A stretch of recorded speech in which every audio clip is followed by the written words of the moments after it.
Your LLC name needs to be unique in the state of Texas. That means no other active business registered in Texas can have the same name or something too similar to it.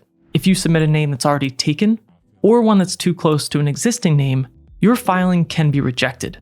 And the $300 state filing fee is non-refundable. So it's worth taking a few minutes to check this before you do anything else. Texas also has a few naming rules that you need to follow. The most important one is that your name has to end with an approved designator.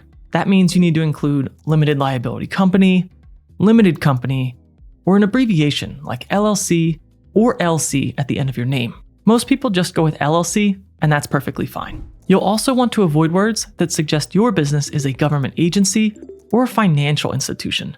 Things like agency, commission, bureau, bank, or trust. If you include restricted words like these, your filing can be rejected.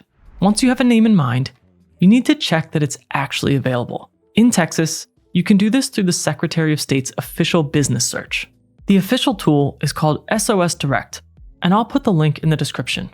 If you want to use the full SOS Direct system, you'll need to create a free account on the Texas Secretary of State website.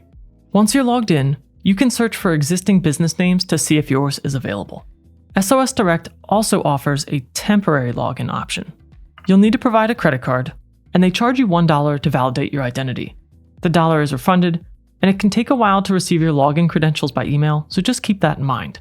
Once you're logged in, you can type your desired name into the search, and you can check that nothing comes up that's the same name or too similar.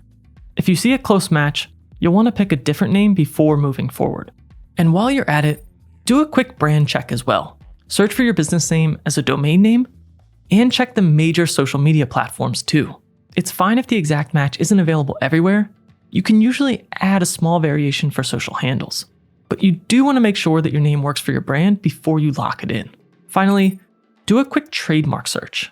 You can do that on the USPTO, or the United States Patent and Trademark Office database, and you can search your name there. You don't need a trademark to form an LLC, but if somebody already has trademarked a similar name, you could run into legal issues down the road. I'll link the USPTO search tool in the description. It only takes a few minutes, and it's worth doing before you commit to a name. If you've only followed along so far, and now you're ready to get started, remember to use the link in the description to get the best available price with Northwest Registered Agent.